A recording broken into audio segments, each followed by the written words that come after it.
The Crixian warships emerged from hyperspace like vengeful gods, their obsidian hulls blocking out the stars above New Eden Colony.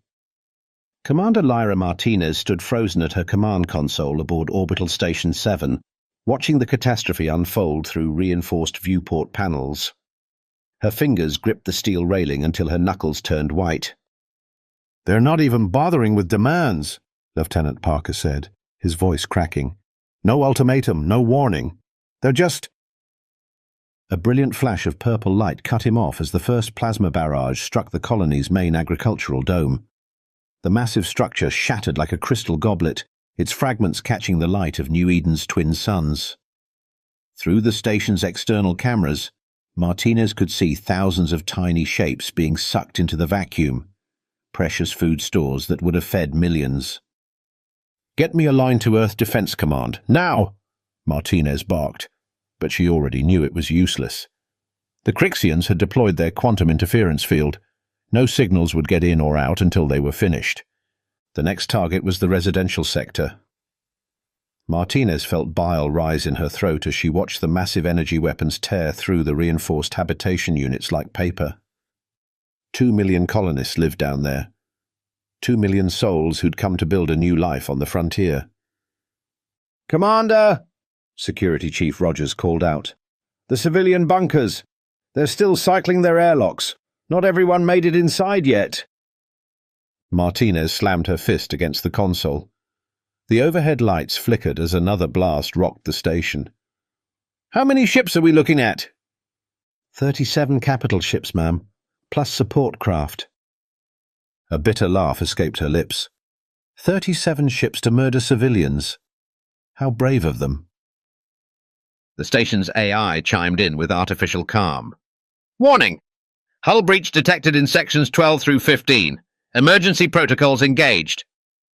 Through the chaos, Martinez caught fragments of panicked radio chatter from the surface. Desperate pleas for help, children crying, final messages to loved ones. Each one felt like a physical blow. "They're targeting the mining complexes now," Parker reported numbly. "The fusion reactors. Oh, God." The explosion that followed turned night into day. A massive shockwave rippled across the planet's surface, flattening everything in its path. The station's radiation sensors screamed in protest before burning out completely. As Martinez watched her colony die, a cold certainty settled over her. The Crixians thought this would break humanity's spirit. They thought this show of force would cow them into submission. They had no idea what they'd just started. "Log this," she commanded, her voice steady despite the tears streaming down her face. "Time, stamp 2347 standard. New Eden Colony has fallen. 2 million civilians presumed dead. No provocation. No quarter given." She paused, then added, "And may whatever gods they believe in have mercy on their souls. Because after this, we sure as hell won't." The Crixian ships were already turning to leave, mission accomplished. Their engines flared bright against the darkness of space, like demons returning to the abyss. They didn't bother destroying the station. They wanted witnesses. They wanted the word to spread. "Be afraid," their actions said. "This is what happens when you expand too far, too fast." But as Commander Martinez watched them disappear into hyperspace, she knew they'd made a terrible mistake. They hadn't just murdered colonists today. They'd woken dragons! The emergency session of the Earth Defense Council erupted into chaos the moment Commander Martinez's transmission finished playing. Holographic displays showed the destruction in horrifying detail. The shattered domes, the radioactive craters, the fields of debris that had once been homes and schools and hospitals. 2 million dead. Councilmember Thompson slammed his fist on the polished obsidian table. They murdered 2 million civilians without warning. Admiral Victor Kane stood silent at the head of the table, his weathered face illuminated by the red emergency lights. At 73, he was the oldest serving member of Earth's military command. His presence alone had kept the council meeting from dissolving into a complete shouting match. The Crixians believe they've caught us with our pants down, Kane said, his deep voice cutting through the noise like a blade through silk. They think we're nothing but merchants and farmers playing at civilization. A dangerous smile crossed his face. I say, it's time we show them how wrong they are. The council chamber grew quiet. Everyone knew Kane's reputation. The man hadn't led Earth's defense forces for 30 years by being soft. Project Dragonforge, Kane announced, touching a control on his wrist computer.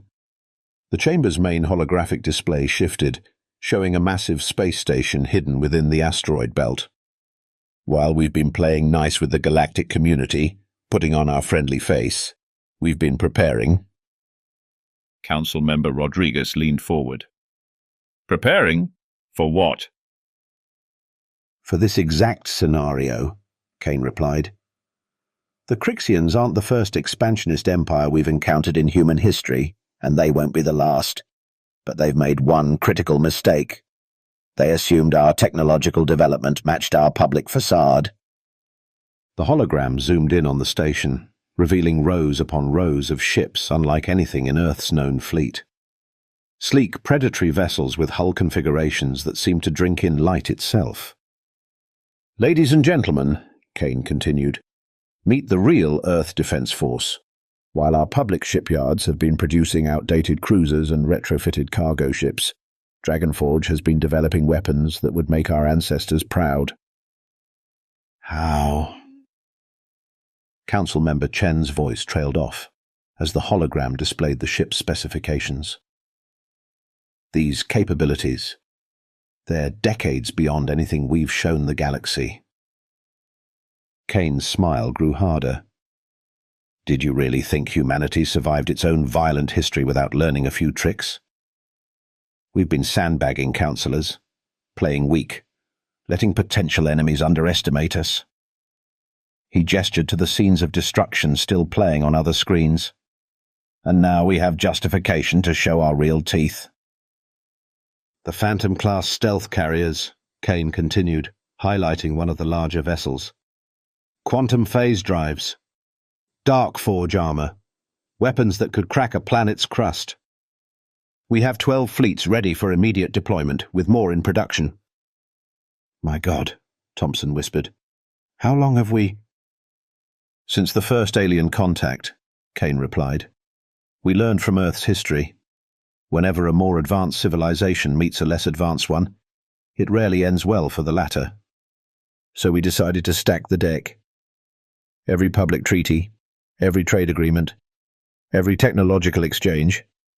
It was all carefully managed to hide our true capabilities.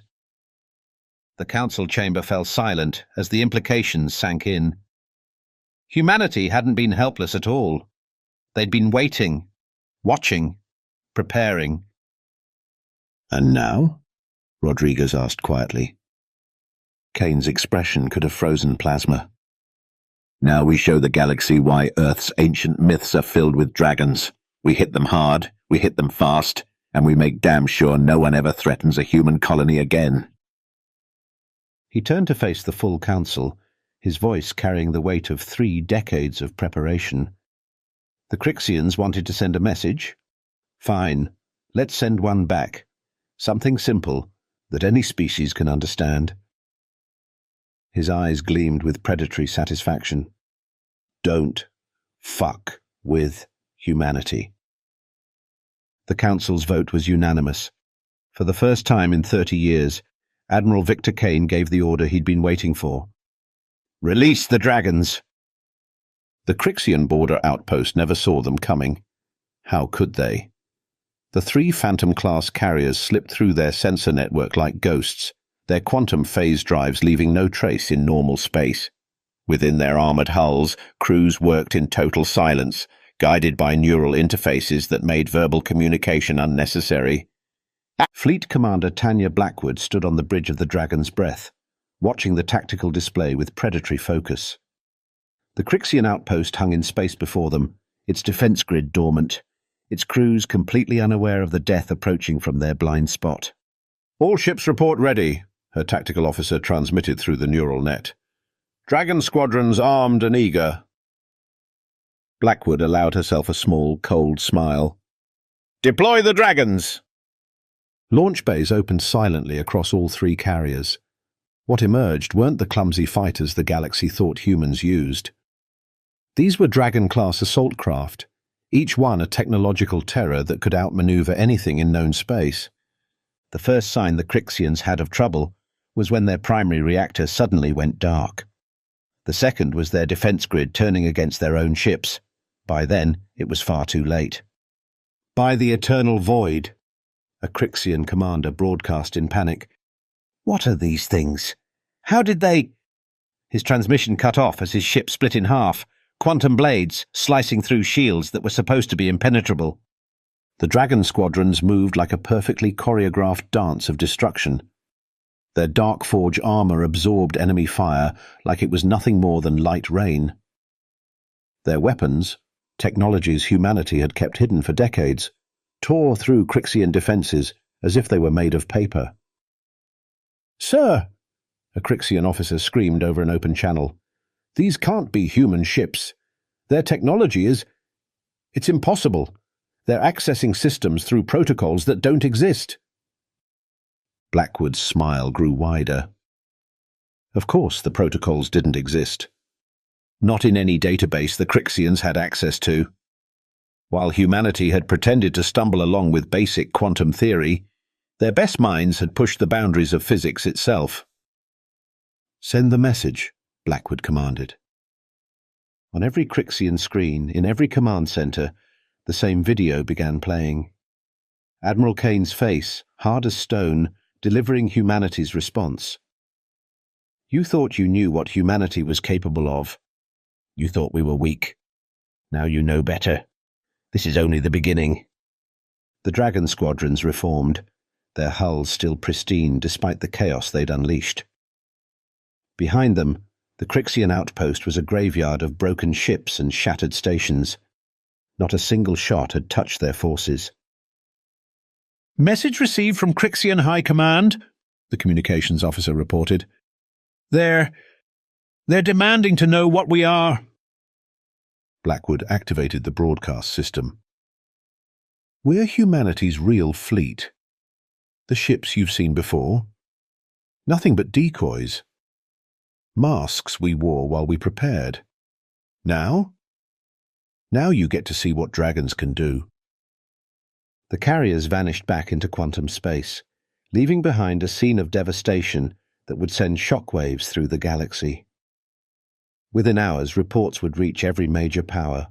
Reports of human ships that ignored the laws of physics, of weapons that shouldn't exist, of defenses that made mockery of advanced alien technology.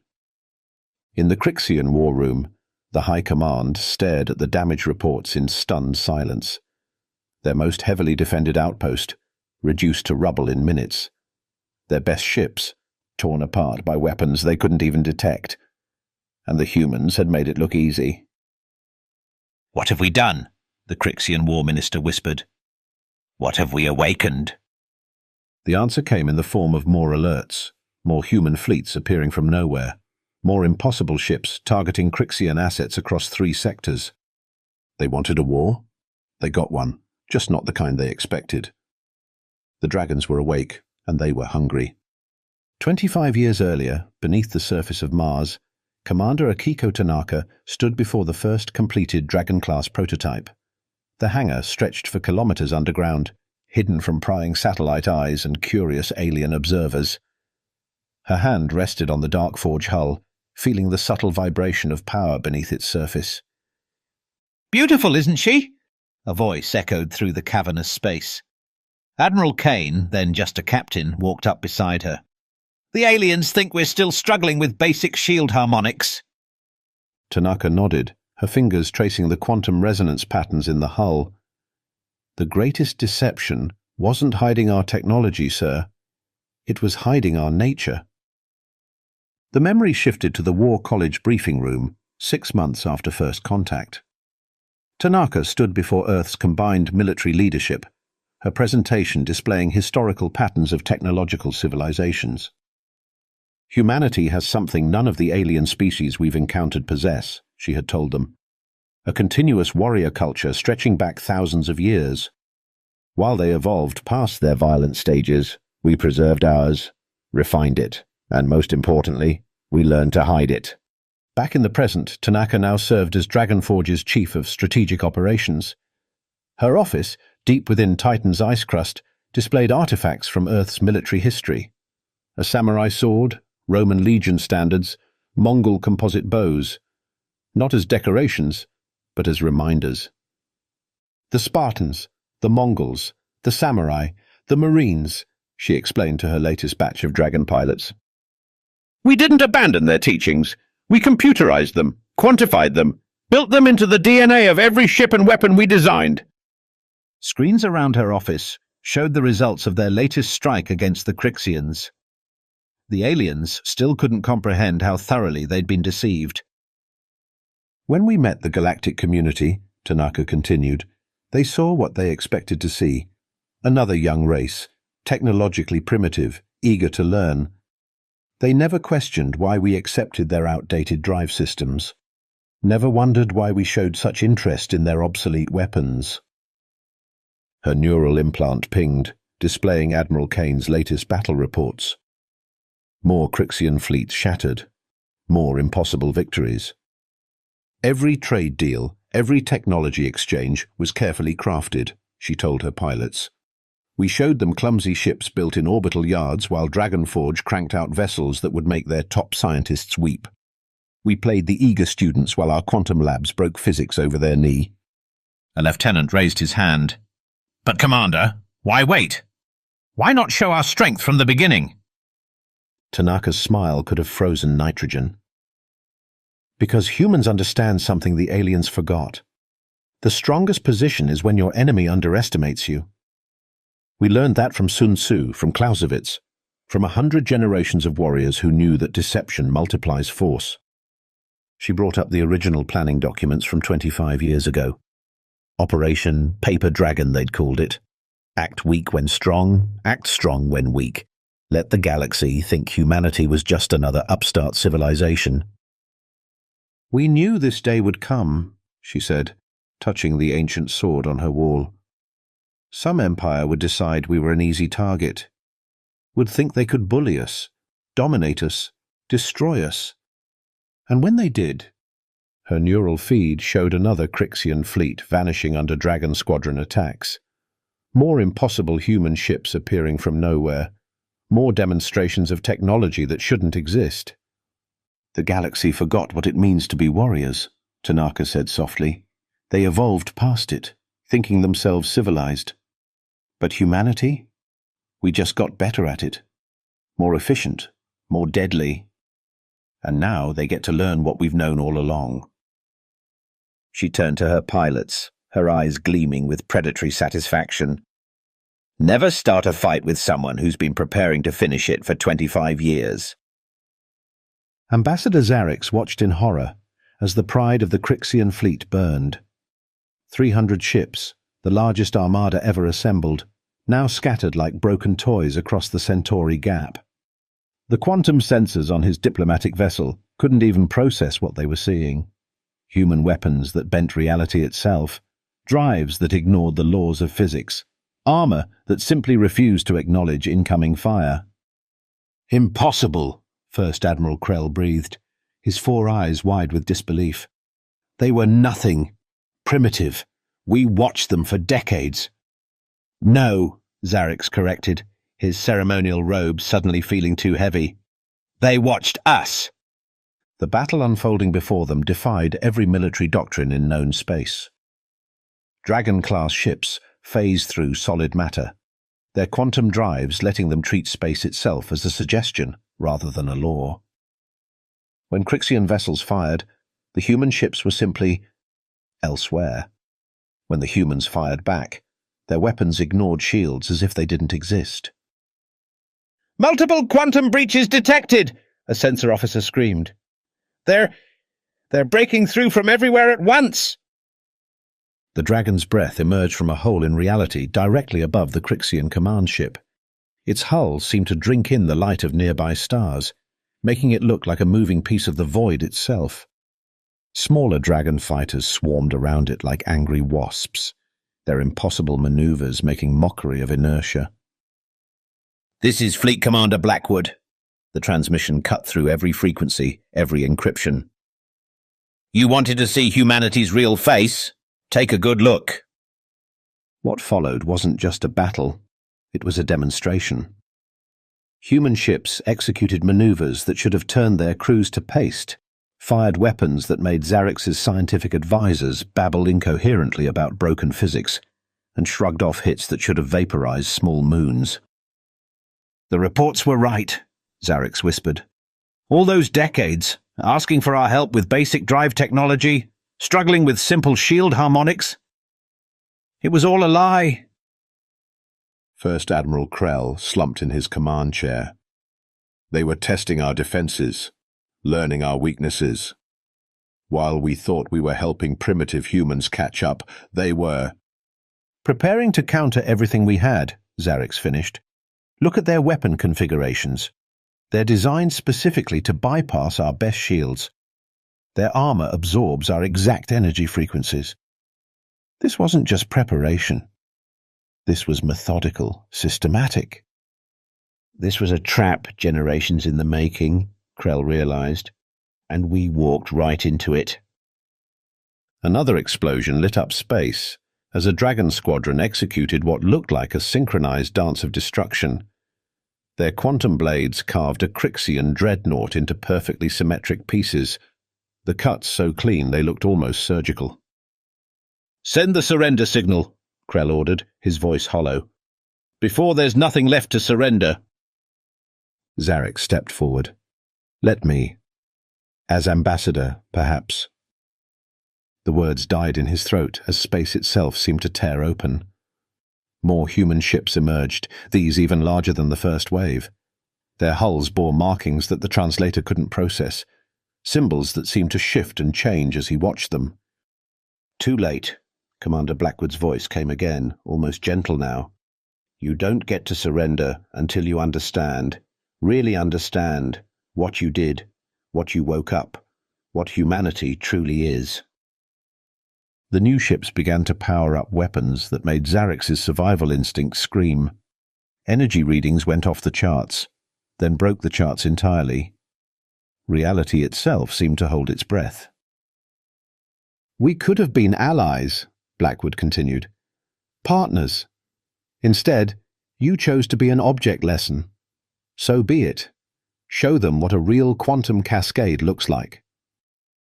The last thing Zarex saw before his emergency teleporter activated was space itself starting to unravel around the Crixian fleet. His last thought, as he materialized in his escape pod, was a realization that would haunt his species for generations. They hadn't discovered humanity. Humanity had discovered them. And they had just failed the test spectacularly. The Crixian homeworld hung in space like a jewel, its 3 moons casting triple shadows across its purple oceans. Above it, the remnants of their once proud defense fleet formed a broken ring of debris and desperate last stands. And emerging from quantum space like avenging angels came the full might of humanity's dragon fleets. "Not 3 ships this time. Not 12. Not even 100. 1,000 vessels materialized simultaneously, their dark forge hulls forming a sphere around the entire Crixian star system, each one larger than anything humanity had revealed before, each one crackling with enough power to reduce planets to atoms.